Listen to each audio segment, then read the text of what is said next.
this video. That was blessed. And I got to dance now how those blessed.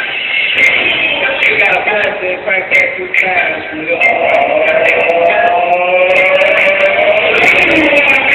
That inspired this video. That was blessed. And I got to dance now how those blessed. You got to bless it, crank that too fast.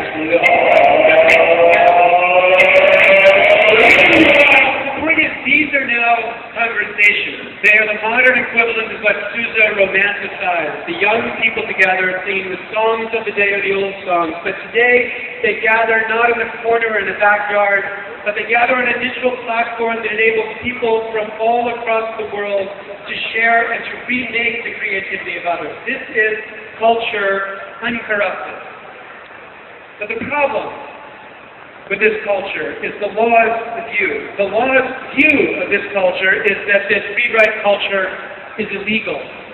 DJ Dangerous knew that the Beatles would never allow him to remix his work. His work was actively attacked by the copyright industry to force people to take it down. This kid, after he discovered he could wow Can for $218, then discovered it would cost over $400,000 to clear the rights to the music and the background of the video that he had shot. AMVs are increasingly getting takedown notices from artists who are not happy with the fact that their work has been remixed, even though as lovingly as these AMVs do. And then this is my favorite example. I don't care what you think about Tony Blair. I don't care what you think about George Bush. I don't care what you think about the war. The one thing you can't say about that video is what the lawyers said when they were asked for permission to remix those sounds with those images. They said, no, you cannot have our permission because, quote, it's not funny, end quote. So the point is, the law looks at these two forms of culture, read-write and read-only, and says read-only is good, read-write is bad, and then the law wages a war. Well, in the United States we wage lots of wars, but what I mean is the copyright war, a war which my friend the late Jack Valenti, the former chairman of the Motion Picture Association of America, called his own terrorist war, where apparently the terrorists in this war are our children. They are fighting to preserve perfect control over culture because the 20th century taught us, or at least us in the United States, control is necessary here. But here's what you know about that control. There's no way that the law can kill this creativity. It can only criminalize it.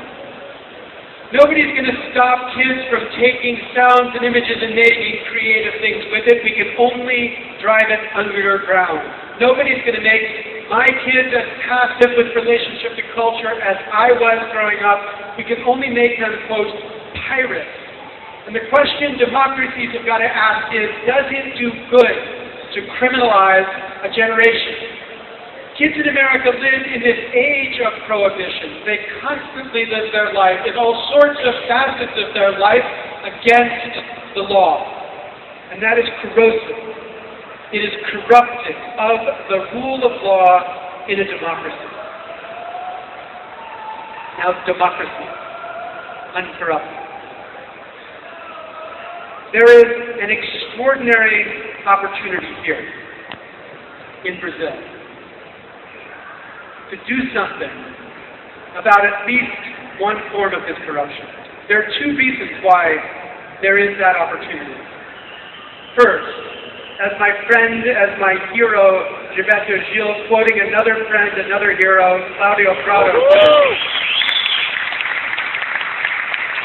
the extraordinary opportunity of Brazil is that it goes from the 19th century to the 21st. You've skipped the 20th century. Skipping the 20th century means you've been untouched by the repressive regime of the read-only culture. Here, read-write culture survives. It's how you read. Number two, there is in fact in Brazil, in the legal process of Brazil, enormous progress in this regard. The most recent proposed changes to the copyright legislation, as reviewed here by Foco Gráfico, show that Brazil's proposed changes are the most progressive changes being made in any country around the world.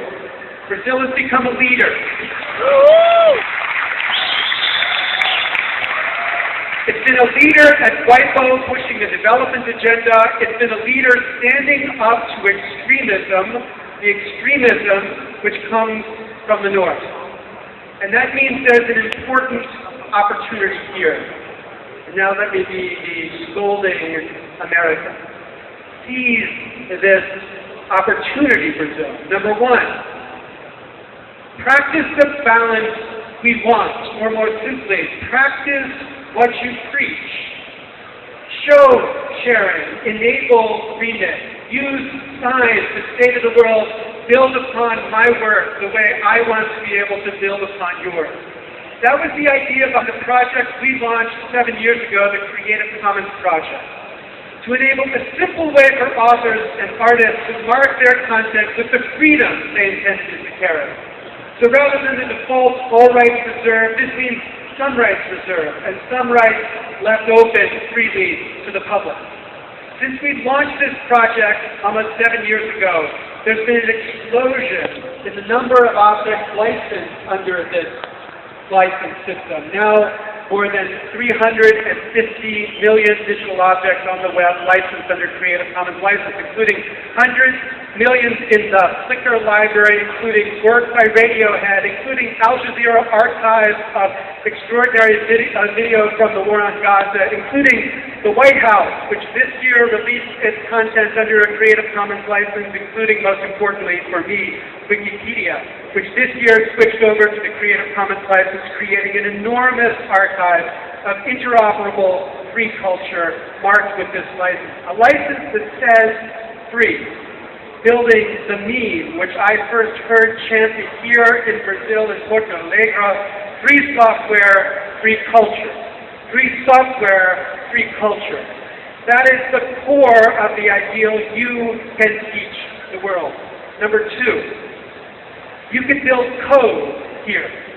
The potential for the net and the mobile net to affect policy here is huge. It will change the way politics work, the way it changed the way politics works in the United States. And you should be making code to make this change, to make this democracy dependent upon the people. And three, finally,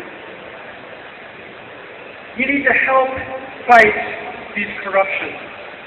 Corruption of a democratic system. You need to support reforms that would make democracies around the world more dependent upon the people and not dependent upon interests that try to capture the government. And you need to fight organizations that presume to speak for the people, but in fact speak for themselves. Or, let me not be so cagey about this part. You need to fight organizations that presume to speak for the artists. Woohoo! The world is filled with entities called collecting rights societies. The aim of these entities is good. And what they have done is fantastic, and some of them in the world are great, especially where these societies compete with each other, like in the United States and like in many countries in Europe because of the EU's antitrust directive. These societies work hard to serve their artists and make sure their artists get the highest return those artists get. But some of these collecting rights societies are simple monopolists. And these societies are fighting change to preserve the opulent and opaque existence in which they live. You need to stand up to them. You need to demand reform from them and demand respect for artists and stop treating artists as kids. That's the demand that must be made to these societies, to say to artists that they are entitled as the creator to say how their creativity grows and is bred. The critical point is you have this power here. You, these geeks in this extraordinary society. For 5 years, you will have better code and better insight into how to transform the society than any of the other forces that would resist you. You need to use that power for good. Thank you very much.